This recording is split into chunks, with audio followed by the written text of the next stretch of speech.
The world watches as a humanitarian crisis unfolds in Palestine. Gaza, once vibrant, now lies in ruins. Its people are trapped, denied basic human rights. Food, water and medicine are scarce. Their suffering is immense, yet the world remains largely silent. Why is this allowed to happen? Why do we turn away from their plight? The answer is complex, rooted in a web of political maneuvering and ingrained prejudices. The Palestinian people have become the forgotten victims of a conflict that has raged for decades. Their voices are silenced, their stories untold. They are denied the basic dignity that every human being deserves. The world's indifference to their suffering is a stain on our collective conscience. It is time to break the silence and demand justice for Palestine. We must acknowledge the humanity of the Palestinian people. Their lives matter. Their suffering must end. The time for action is now. Imagine living in a constant state of fear. Imagine bombs falling from the sky, destroying your home, your school, your hospital. This is the reality for millions of Palestinians in Gaza. They live in a constant state of terror, never knowing when the next attack will come. The infrastructure of their society has been decimated. Schools lie in ruins. Hospitals struggle to function with limited supplies. The basic necessities of life, like clean water and electricity, are often unavailable.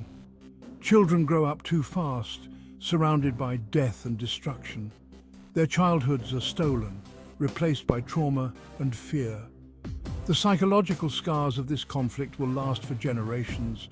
This is not a life anyone should have to endure. The people of Gaza deserve our compassion, our support, and our action.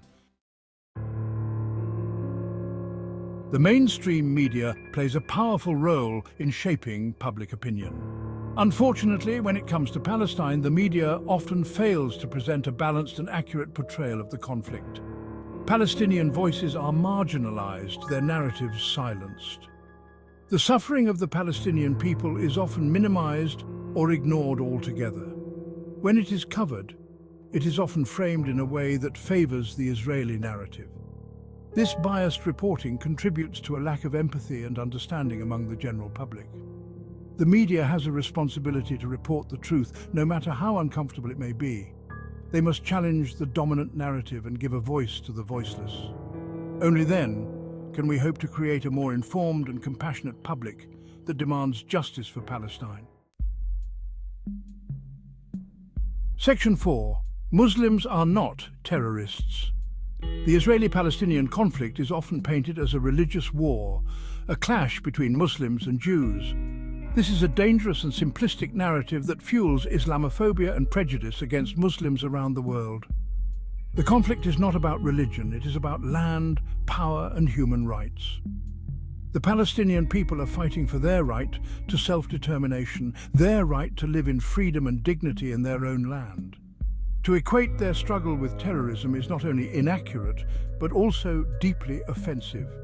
It dehumanizes an entire people and justifies their oppression.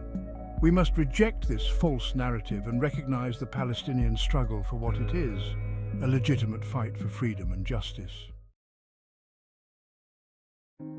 Section 5. The plight of the innocent. The conflict in Palestine has a devastating impact on all aspects of life, but it is the most vulnerable who suffer the most: women and children. Palestinian women face a double burden of oppression. They are subjected to the violence and discrimination of the occupation, as well as the patriarchal structures within their own society. They are often denied access to education, healthcare, and economic opportunities. Children bear the brunt of the trauma and violence. They witness horrors no child should ever see. Their education is disrupted, their futures uncertain. The psychological scars of this conflict will stay with them for a lifetime. The international community has a moral obligation to protect the innocent and ensure that their rights are respected.